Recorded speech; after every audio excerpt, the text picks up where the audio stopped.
শেখ ফজলুল হক মনি ঢাকা বিশ্ববিদ্যালয় বাংলা বিভাগের ছাত্র ছিলেন 20 শতকের 60-এর দশকের প্রথমার্ধে। তখন আমি বাংলা বিভাগের একজন শিক্ষক এবং সেই সূত্রেই মনির সঙ্গে আমার পরিচয়। মনির রাজনীতি সম্পর্কে আমার তখন কোনো বিশেষ ধারণা ছিল না, কারণ ওর সঙ্গে আমার ক্লাসের বাইরে যে সম্পর্ক ছিল, মাঝে মাঝে ও দু একটা ছোট লেখা, গল্প বা একটা উপন্যাস লেখবার চেষ্টা করছিল, ওগুলো আমাকে একটু দেখিয়ে নিত। এইভাবে ওর সঙ্গে একটা সম্পর্কের সূত্রপাত। তারপর 60-এর দশকে সামরিক শাসনামলে আইয়ুব খানের, এখানে যখন মোনেম খান গভর্নর হলেন এবং নিজে ঢাকা বিশ্ববিদ্যালয়ের চ্যান্সেলর হলেন, ডক্টর ওসমান গনি তখন ভাইস চ্যান্সেলর। 1964 সালে ঢাকা বিশ্ববিদ্যালয়ের সমাবর্তন কাজী হলের সামনে, সেখানে মোনেম সরকার স্থির করলেন যে তিনি কনভোকেশনের প্রধান অতিথি বা ব্যক্তিত্ব, যাই বলি না কেন, থাকবেন। কিন্তু এর ফলে ছাত্র নেতাদের মধ্যে, ছাত্র সমাজের মধ্যে তুমুল প্রতিক্রিয়া দেখা দিল এবং ঘটনাচক্রে সে বছর বেশ কয়েকজন ছাত্র নেতা তারা কনভোকেশনে উপস্থিত থাকার সুযোগ পেল ডিগ্রি নেবার জন্য, যাদের মধ্যে শেখ ফজলুল হক মনি ছিলেন, আরো বেশ কয়েকজন ছাত্র নেতা ছিলেন। তো মোনেম খান যখন কনভোকেশন শোভাযাত্রা করে কনভোকেশন প্যান্ডেলে ঢুকলেন এবং মাঝখান দিয়ে মঞ্চে যাওয়ার পথে দুদিক থেকে ছাত্ররা মোনেম খান মুর্দাবাদ, মোনেম খান চলে যাও, মোনেম খানের হাত থেকে ডিগ্রি নেব না, এই ধরনের স্লোগান দিতে লাগলো। এবং মোনেম খান মঞ্চে উঠে যে কাজটি করলেন, তিনি একজন পুলিশের কাছ থেকে একটা হেলমেট নিলেন আর একটা লাঠি নিলেন, নিয়ে ওই যে ছাত্ররা বিক্ষোভ জানাচ্ছিলেন, এরা কিন্তু সবাই কনভোকেশনের ড্রেস পরা ছিল, মনি, মেনন এবং অন্যান্য ওখানে যারা ছিল। মনি সেবার ডিগ্রি কি অনার্সের কি এম এ ডিগ্রি নিচ্ছিলেন সেটা আমি এই মুহূর্তে ঠিক বলতে পারছি না, হয় অনার্সের অথবা এম এর ডিগ্রি নিতে গিয়েছিলেন এবং মনি কনভোকেশন ড্রেস পরিহিত ছিলেন। মোনেম খান আদেশ দিলেন পুলিশ বাহিনীকে ওদের উপর আক্রমণ করার জন্য। কনভোকেশন প্যান্ডেলে পুলিশ বাহিনী এই ছাত্রদের উপর ঝাঁপিয়ে পড়ল এবং মোনেম খান মঞ্চে দাঁড়িয়ে লাঠি নিয়ে, মাথায় হেলমেট, এদিকে কনভোকেশন ড্রেস পরা তিনি, এভাবে আদেশ দিচ্ছেন, ওইখানে মারো, ওইখানে যাও, ইত্যাদি ইত্যাদি। এইভাবে কনভোকেশন তো ছত্রভঙ্গ হয়ে গেল।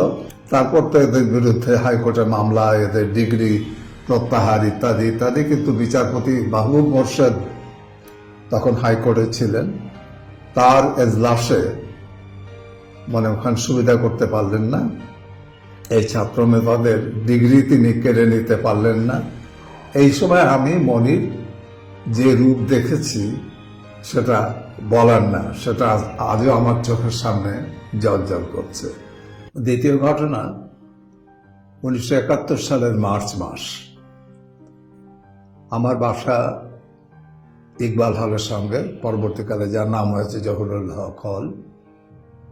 22 তারিখে সকালবেলা আমি উঠে দেখলাম যে বারান্দায় নাস্তার টেবিলে বসা শেখ ফজলুল হক মনি, সিরাজুল আলম খান, তোফায়েল আহমদ এবং শাহজাহান সিরাজ একদিকে, আরেকদিকে কাজী জাফর, রাশেদ খান মেনন এবং হায়দার আকবর খান রনক। তো আমি তো এই দৃশ্য দেখার জন্য প্রস্তুত ছিলাম না। আমি বলছি, কি ব্যাপার?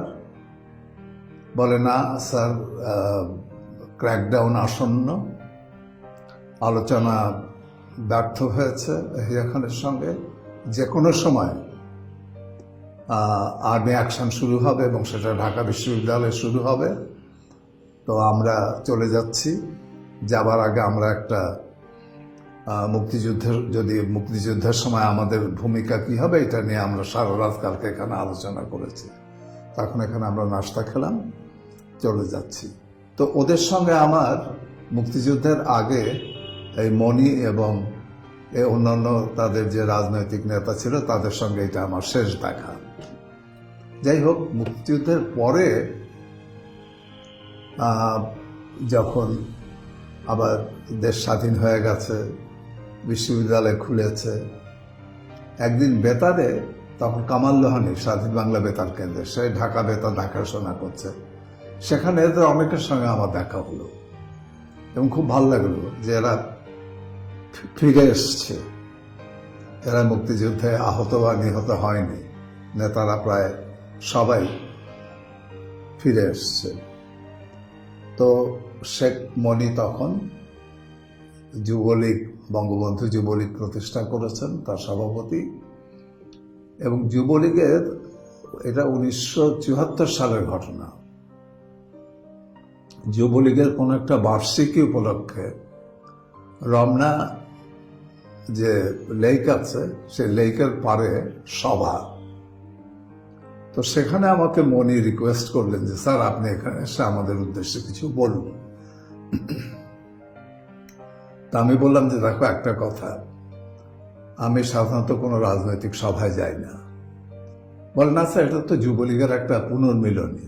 তাহলে হ্যাঁ, আমি যাচ্ছি, কিন্তু আমি কোনো রাজনৈতিক বক্তব্য সেখানে দেব না। বলে আপনার যা খুশি আপনি সেখানে এসে বলেন। তখন কিন্তু দেশে এই ছাত্র যুব রাজনীতি খুব বিশৃঙ্খল অবস্থা। একদিকে ওই যে চরমপন্থীরা, একদিকে বৈজ্ঞানিক সমাজতন্ত্র, আরেকদিকে মুসলিম বাংলা, এমন একটা বিদঘুটে অবস্থা। স্বাধীনতার পরে কোথায় সবাই একসঙ্গে মিলে কাজ করবে, দেশ গড়বে না, এই ধরনের যে বিভাজন, এইটা আমাদের খুব পীড়িত করছিল। বিশেষ করে মুক্তিযুদ্ধের সময় আমরা যারা দেশের মধ্যে ছিলাম, এবং আমি গ্রেফতার হয়েছিলাম পাকিস্তানে, আর্মি ক্যাম্পে আমি আটকও ছিলাম। আমাদের জন্যে স্বাধীনতার পরে আমাদের ছাত্র যুব সমাজের এই অবস্থা দেখে, অর্থাৎ তখন মুক্তিযুদ্ধে পরাজিত হয়ে মুক্তিযুদ্ধে বিরোধী যে বামপন্থী এবং দক্ষিণপন্থী চরম, তারা দেশব্যাপী একটা বিশৃঙ্খল অবস্থা সৃষ্টি করার চেষ্টা করছিল। তো আমি ওই সভায় আমার বক্তব্য দেবার সময় এই পরিস্থিতির জন্য আমি অত্যন্ত গভীর দুঃখ প্রকাশ করলাম। আমি আমার যে মনের যে ভাবনা, সেটা আমি সেখানে বললাম সেই সভায়। এটা মনির সঙ্গে আমার শেষ দেখা ওই যুবলীগের ওই পুনর্মিলনীতে। তারপর তো 75 সালের 15ই আগস্ট যা হলো, মনির স্ত্রী যিনি সন্তান সম্ভবা ছিলেন, তারা সব চলে গেলেন। কিন্তু এর মাঝখানেও মনির কিন্তু, আমার মনে আছে একবার আমার সঙ্গে আমার ছেলে বর্ষণও ছিল, আমি কোনো একটা কাজে বাংলার বাণী অফিসে গিয়েছিলাম, কোন একটা সংবাদ প্রকাশের জন্য।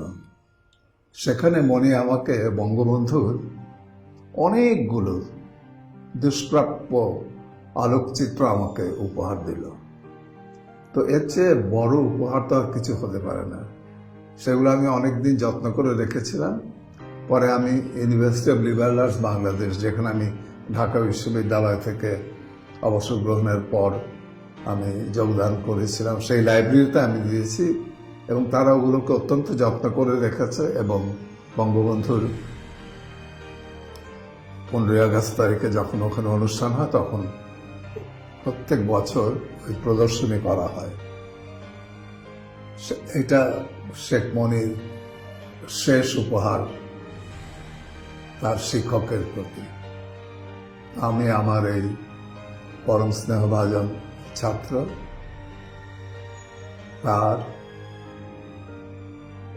তিনি যেখানে থাকুন সুখে থাকুন, আল্লাহ তাকে বেহেশত নসিব করুন।